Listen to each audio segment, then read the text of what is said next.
The dust-laden wind carried the sound of the crowd before Valerie Garrison could see them, their shouts growing louder as she rounded the corner of Main Street in Redemption Springs, Arizona Territory, 1875.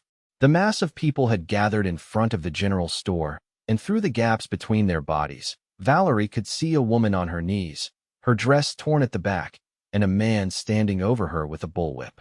"Thief!" someone yelled from the crowd. "Give her what she deserves, Marshal." Valerie stopped, her heart hammering against her ribs. She'd arrived in town only yesterday, desperate for work after fleeing a failed marriage arrangement in Missouri. The last thing she needed was to get involved in local trouble, but the terror on the woman's face made her stomach twist. The marshal, a broad-shouldered man with a mustache yellowed from tobacco, raised the whip higher. "This will teach you and any other would-be thieves what happens when you steal in my town." The woman, who couldn't have been more than 20, shook her head frantically. "Please, I didn't take nothing. I was just looking at the fabric." The marshal sneered. "Mrs. Peterson saw you slip that ribbon into your pocket.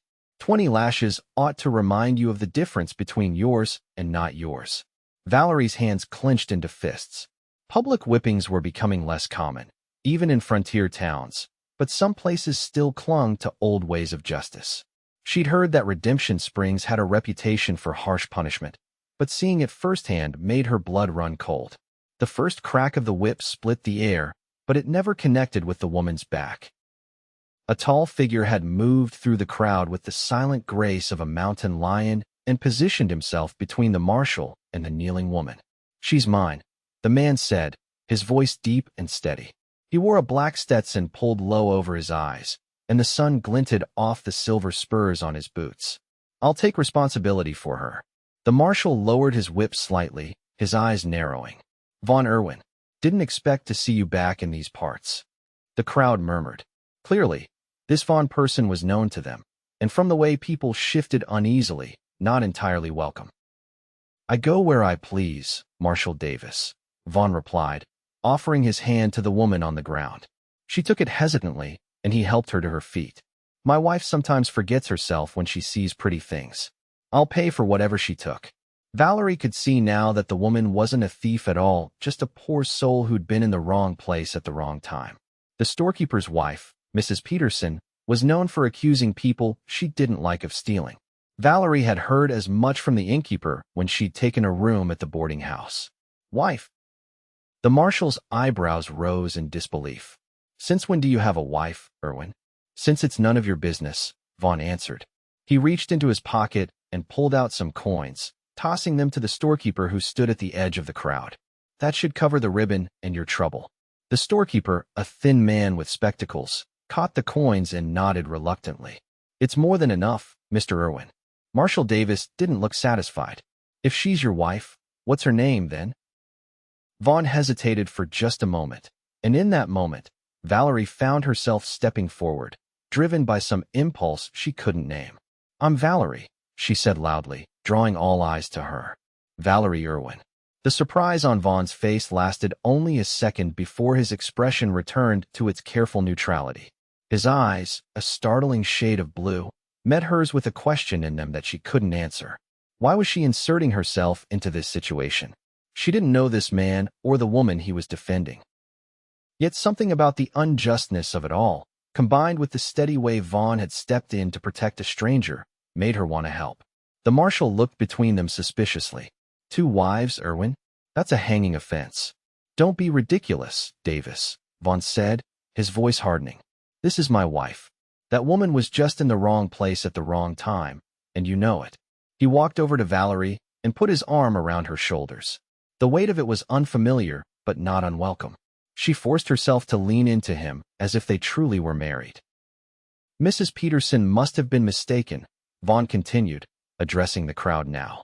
"And I think we all know it wouldn't be the first time."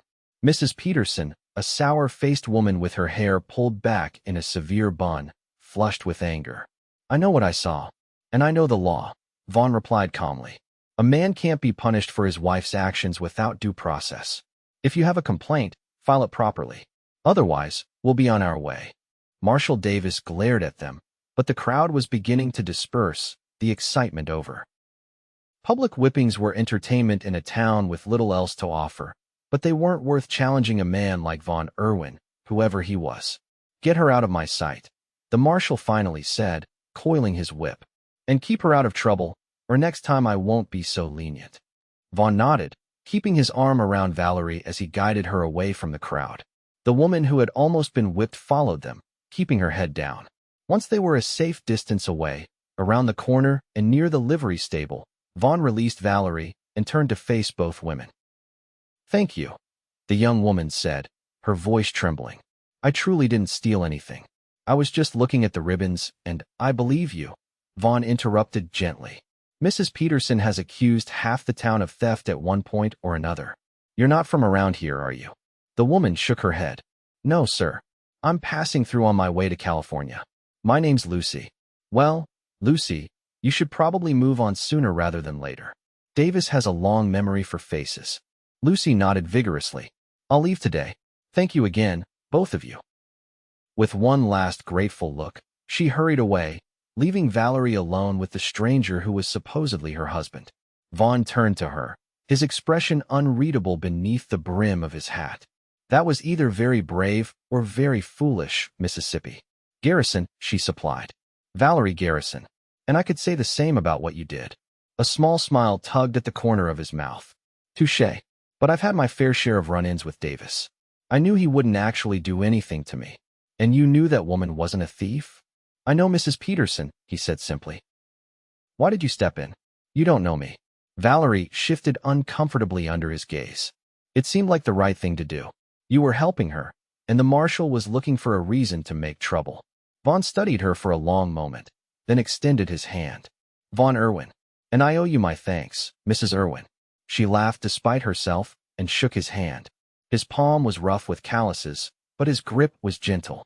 I suppose I walked into that one. You certainly did. He looked over his shoulder at the still dispersing crowd. You might have made yourself a target, though. Davis doesn't like being made a fool of, and Mrs. Peterson even less so. Valerie's smile faded. I didn't think of that. I only arrived in town yesterday, looking for work. What kind of work? Anything respectable. I can sew, cook, clean. I worked as a schoolteacher back in Missouri for a while. Vaughn nodded thoughtfully. There's a ranch about 5 miles outside of town. The Double Circle. The owner, Mrs. Hartford, is looking for help with the house and her children. Her husband died last year, and she's been running things alone. Hope sparked in Valerie's chest. Do you think she'd hire me? I can take you out there, if you'd like. I'm heading that way myself. She hesitated, considering the propriety of traveling alone with a man she'd just met. But after what had happened in the street, staying in town didn't seem like the safest option either. I would appreciate that, Mr. Irwin. When were you planning to leave? Call me Vaughn. And I was planning to head out today, once I've finished my business in town. He looked her over, taking in her travel-worn dress and the small reticule she carried. Do you have many belongings at the boarding house? Just one carpet bag. I travel light these days. Something in her tone must have revealed more than she intended, because his expression softened slightly. I'll meet you at the livery in 2 hours. Will that give you enough time to collect your things? Valerie nodded. More than enough. Thank you, Vaughn. As they parted ways, Valerie couldn't help but glance back at him. He moved with the easy confidence of a man comfortable in his own skin, and despite the worn edges of his clothing, there was something dignified about him. She wondered what his story was and why the marshal seemed to dislike him so much. But those were questions for another time. Right now, she needed to pack her meager belongings and prepare for whatever awaited her at the Double Circle Ranch. 2 hours later, Valerie stood outside the livery stable, her carpet bag at her feet. The afternoon sun beat down mercilessly, and she was grateful for the shade provided by the overhanging roof. She'd changed into her best dress, a blue calico with only one small patch at the hem, hoping to make a good impression on Mrs. Hartford. Vaughn arrived precisely when he said he would, leading a handsome bay gelding. He'd added a duster to his outfit, and the sun caught the glint of a gun at his hip. Ready? He asked, taking her carpet bag before she could protest. Yes, but do we have far to go? I don't see another horse. He secured her bag to his saddle. The Double Circle is about an hour's ride. You'll ride with me, if that's acceptable. Valerie hesitated.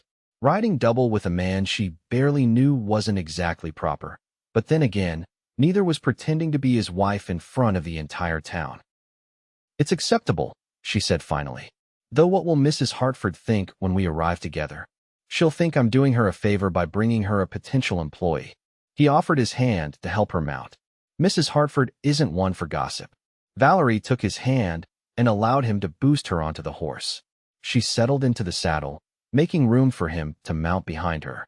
Once he was seated, his arms came around her to take the reins, and she became acutely aware of the solid warmth of his chest against her back.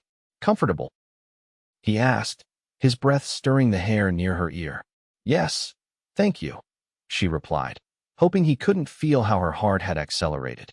They rode out of town in silence, and Valerie was grateful that few people were on the streets to see them leave together. Once the buildings of Redemption Springs were behind them, the landscape opened up into rolling hills covered with scrub and cacti, with mountains rising in the distance. "You mentioned you're from Missouri," Vaughn said after a while. "What brought you all the way out here?" Valerie considered how much to share. "I needed a fresh start. My father arranged a marriage for me that I couldn't go through with. He chose poorly? You could say that. The man was nearly 40 years my senior and had buried 3 wives already." She shuddered at the memory of Mr. Hargrove's yellowed teeth and wandering hands. "When I refused, my father said I had no choice. So I made one." "You ran." "I left," she corrected, "with nothing but what I could carry and the money I'd saved from teaching." Vaughn was quiet for a moment. That took courage. His simple understanding loosened something in her chest that had been tight for months. "What about you? Have you always lived in Arizona territory?" "No. I came west after the war. Fought for the Union. Couldn't settle back into civilian life in Pennsylvania afterward." His voice was matter of fact, revealing little emotion. "Worked as a ranch hand, sometimes as a guide for travelers. Spent some time in California. And now I'm helping Mrs. Hartford get her ranch back in order. Her husband was a friend of mine." They fell into a comfortable silence as the horse picked its way along the rutted trail. The rhythm of the ride and the heat of the day made Valerie drowsy, and she found herself leaning back against Vaughn's chest without meaning to. "You can rest if you need to," he said quietly. "I won't let you fall." Something about those simple words touched her deeply. How long had it been since anyone had offered her safety? She'd been running and watching her back for so long that the very concept of trusting someone else to keep her from falling seemed foreign. Yet here she was, riding through the wilderness with a man she'd met only hours ago, feeling more secure than she had in months. "Thank you," she murmured, allowing herself to relax slightly. "For everything today." His only response was a gentle hum of acknowledgement that she felt more than heard, but it was enough. They rode on through the afternoon, the landscape changing subtly as they moved away from town. Eventually, Valerie spotted fence lines in the distance and a cluster of buildings nestled against a backdrop of foothills. "The double circle," Vaughn announced, guiding the horse toward a gate in the fence. "Mrs. Hartford runs about 200 head of cattle and has one of the best horse breeding programs in the territory." As they approached, Valerie could see a large main house built of adobe and wood, a barn, several outbuildings, and corrals containing horses. A woman emerged from the house as they rode into the yard, shading her eyes against the sun. "Vaughn Irwin, you're a day early," she called out. "Brought you a surprise, Elizabeth," he replied, reining in the horse and dismounting before helping Valerie down. Mrs. Hartford was a handsome woman in her 30s with streaks of gray in her dark hair and laugh lines around her eyes. She approached them with a curious expression. "Elizabeth Hartford, this is Valerie Garrison," Vaughn said. "She's looking for work, and I thought of you." Mrs. Hartford's eyes lit up. "Are you indeed? Well, that is providential timing. Please, come inside, Miss Garrison. We can discuss the position over coffee." She turned to Vaughn. "And you can tell me what trouble you've stirred up in town. I can see it in your face." Vaughn shook his head with a smile. "Nothing that won't blow over." Mrs. Hartford gave him a skeptical look, but led them into the house. The interior was cool and comfortable, with solid furniture and colorful woven rugs on the floors. 2 children, a boy of about 10 and a girl of 7 or 8, peeked around a doorway at the visitors. "Tommy, Abigail, come meet Miss Garrison," Mrs. Hartford called. "And say hello to Mr. Irwin." He's brought us the help we've been praying for.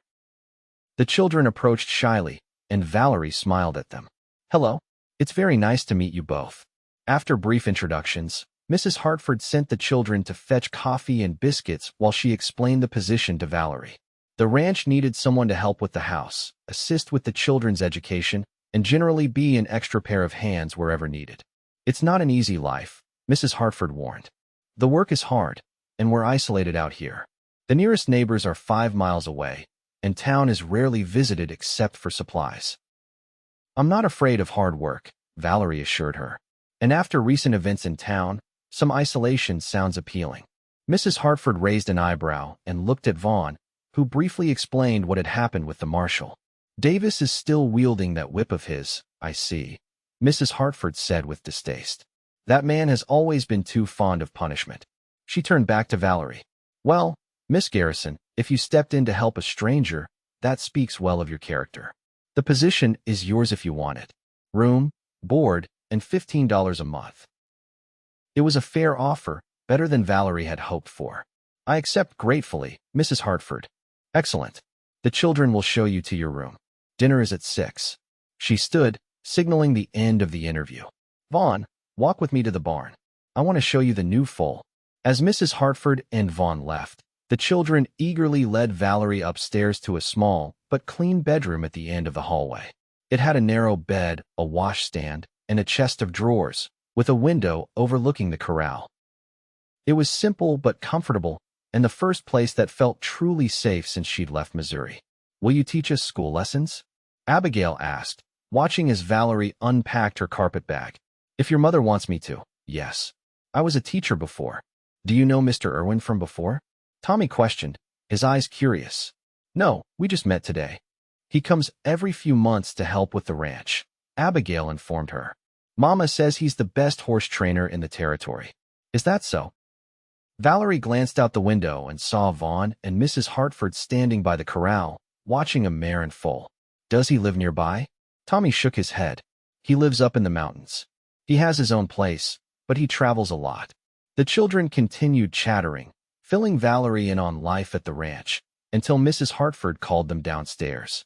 By the time Valerie joined them for dinner, she had a clearer picture of the double circle and its operations. The meal was simple but hearty beef stew, cornbread, and apple pie for dessert. Vaughn joined them, sitting across from Valerie at the table. Throughout the meal, she found her eyes drawn to him, noticing the way his hands moved as he spoke, the rare smile that transformed his face when one of the children said something amusing. After dinner, when the children had been sent to bed, the 3 adults sat on the porch, watching the sunset paint the mountains gold and crimson. Mrs. Hartford excused herself after a while, leaving Valerie and Vaughn alone with the gathering twilight. Will you stay at the ranch tonight? Valerie asked, breaking the comfortable silence. In the bunkhouse, yes. I'll head home tomorrow. He glanced at her. Do you think you'll be happy here? I think so. Mrs. Hartford seems kind, and the children are sweet. She hesitated. Tommy said you live in the mountains? Vaughn nodded. I have a small cabin about 15 miles from here. It's nothing fancy, but it suits me. Sounds peaceful. It is. Sometimes too peaceful. He looked out at the darkening landscape. Will you tell me why you really stepped in today? Most people would have kept walking. Valerie considered the question. I suppose. I know what it's like to feel helpless, to have no one stand up for you when you need it most. She twisted her hands in her lap. My father was not a kind man. When I refused the marriage he'd arranged, he struck me in front of the entire household. No one said a word. Vaughn's expression darkened. I'm sorry that happened to you. It's in the past now. But when I saw that woman today, about to be whipped publicly for something she didn't do. She shook her head. I couldn't just watch. No, you couldn't, he agreed softly. It's not in your nature. The way he said it, as if he could see into her very soul after just one day, made her breath catch. You don't know me well enough to say that. Perhaps not. He turned to face her fully, his eyes serious in the fading light. But I'd like to. The simple honesty of his statement hung between them, an invitation without pressure. Valerie found herself smiling, a genuine smile that felt unfamiliar on her face after months of worry and fear. I'd like that too, she admitted. The following weeks passed in a blur of new routines and responsibilities. Valerie settled into life at the Double Circle, learning the rhythms of ranch life and growing fond of the Hartford children. She taught them reading, writing, and arithmetic in the mornings, helped with household chores in the afternoons, and spent evenings mending clothes or reading aloud from Mrs. Hartford's small collection of books. True to his word, Vaughn had left the morning after bringing her to the ranch, but he returned 3 weeks later with supplies from town.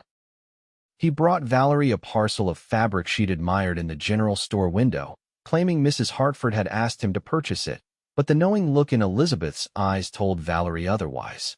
"He's never bought presents for anyone before," Mrs. Hartford remarked casually as they watched Vaughn shopping wood the next day. "Not in all the years I've known him." Valerie felt her cheeks warm. "It's just fabric." Mrs. Hartford smiled. "Just be patient with him, Valerie. Vaughn has walls built higher than the mountains he lives in, but they weren't always there." "What happened to him?" Elizabeth sighed. "That's his story to tell, if he chooses. But I will say this, he's a good man who's seen too much bad in the world." After that visit, Vaughn began stopping by the ranch more frequently. Sometimes he stayed only long enough for a meal before continuing on his way. Other times he remained for days, helping with ranch work and joining them for evening meals. Each visit, he and Valerie found moments to talk on the porch after dinner, while she hung laundry and he mended tack, or as they walked to the creek so she could gather watercress for supper.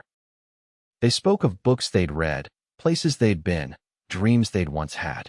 Valerie told him about her childhood in Missouri, her brief time as a teacher, and her hopes to someday have a place of her own. Vaughn shared stories of his travels through the territories, his experiences during the war, and his love of horses. But there were gaps in his stories, pieces of himself he held back. Valerie didn't press, sensing that whatever shadows haunted him needed time to recede. Summer gave way to fall, bringing cooler temperatures and changing the landscape to golds and reds. One crisp October morning, Vaughn arrived at the ranch with news that made Valerie's heart sink. "Marshall Davis was asking about you in town," he told her privately as they walked to the barn. "Seems he hasn't forgotten our little performance." Valerie's stomach tightened with anxiety. What did he want to know? Where you were, what you were doing. "He claimed to be concerned about your welfare, being married to a man like me." Vaughn's tone was light, but she could see the tension in his jaw. "I think Mrs. Peterson has been in his ear. She's convinced you helped a thief escape punishment. But Lucy wasn't a thief. Doesn't matter to them. Davis has always looked for reasons to make trouble for me, and now you're connected to me in his mind." Valerie stopped walking, suddenly afraid. "Should I leave the ranch? I don't want to bring trouble to Mrs. Hartford and the children." Vaughn shook his head firmly. "No, you're safer here than anywhere else. Davis rarely comes out this far, and even if he did, Elizabeth wouldn't let him harass you." He hesitated. "But I've been thinking. It might be good for you to learn to use a gun." "A gun? I've never even held one." "Which is exactly why you should learn. Not to use against people," he added quickly, seeing her expression, "but for protection if you need it. There are coyotes, wolves, sometimes even bears in these parts." Valerie wasn't convinced, but she agreed to let him teach her. That afternoon, they walked to a quiet spot behind the barn where Vaughn had set up some cans on a fallen log. He showed her his revolver, explaining each part and how it worked. "It's heavier than I expected," she said as he placed it in her hands. "You'll get used to it. Now, stand like this." He positioned himself behind her, adjusting her stance and the angle of her arms. "Breathe steady, aim, and squeeze the trigger gently, don't pull it." The first shot missed completely, the recoil surprising her. The second shot clipped the edge of a can, making it wobble but not fall. By the fifth shot, she had managed to hit one of the cans squarely, sending it flying off the log. Good. Vaughn's approval warmed her more than it should have. Again. They practiced until Valerie's arms ached, and she could hit the target more often than not. As they walked back to the house, Vaughn seemed more relaxed than she'd seen him before. "You're a natural," he told her. "Most people take much longer to develop an eye for shooting." "I still don't like it," she admitted. "But I suppose it's a necessary skill out here." He nodded, his expression turning serious. "Valerie, there's something I've been meaning to ask you." Her heart quickened. "Yes. Would you consider?" He stopped, seeming to struggle with his words. "That is, I wondered if you might like to see my cabin sometime. It's not much, but the view is something special." It wasn't what she'd expected him to ask, but the invitation felt significant nonetheless. I'd like that very much. His smile was worth the flutter of impropriety she felt at accepting. Good. Perhaps next weekend, if Mrs. Hartford can spare you for a day. Mrs. Hartford not only spared her, but practically pushed her out the door when Saturday came, giving Valerie a knowing smile and telling her to enjoy herself. They rode together on Vaughn's horse, much as they had that first day, but this time the silence between them was comfortable rather than cautious. The trail to Vaughn's cabin wound up into the foothills, through stands of pine and across small streams. As they climbed higher, the view opened up behind them, revealing the valley spread out like a patchwork quilt, with the double circle nestled against the slopes. There it is, Vaughn said finally, pointing to a clearing ahead. The cabin was small but sturdy, built of logs with a stone chimney. A corral stood empty beside it, and a small garden plot showed signs of recent harvest. It wasn't grand by any means, but something about it, the way it sat naturally in its surroundings, the careful craftsmanship of its construction, spoke volumes about its owner. You built this yourself? Valerie asked as he helped her dismount. Every log. Pride colored his voice. Took me nearly 2 years, working between jobs. He showed her around the property, pointing out the spring that provided water, the smokehouse where he preserved game meat, and the workshop where he made furniture during the winter months. Inside, the cabin was simple but comfortable, with a stone fireplace, a handmade table and chairs, shelves lined with books, and a curtained-off sleeping area. It's wonderful, Valerie said sincerely. So peaceful. It can be lonely, he admitted, stoking the fire he'd built to ward off the autumn chill, especially in winter when the snow makes travel difficult. They sat at the table, sharing the meal Mrs. Hartford had packed for them: fried chicken, biscuits, and apple tarts. Afterward, Vaughn took her to his favorite spot, a rocky outcropping behind the cabin that overlooked the entire valley. I come here to think, he told her as they sat side by side. Or sometimes just to watch the sunrise. I can see why. The view was breathtaking, with mountains in the distance and the land spread out before them in all its wild beauty. A comfortable silence fell between them, broken only by the call of a hawk circling overhead. Finally, Vaughn turned to face her, his expression more open than she'd ever seen it. Valerie, there's something I need to tell you. About why Marshall Davis dislikes me so much. She nodded, sensing his need to unburden himself. I'm listening. Before the war, I was engaged to be married. Her name was Sarah, and she was. He smiled sadly.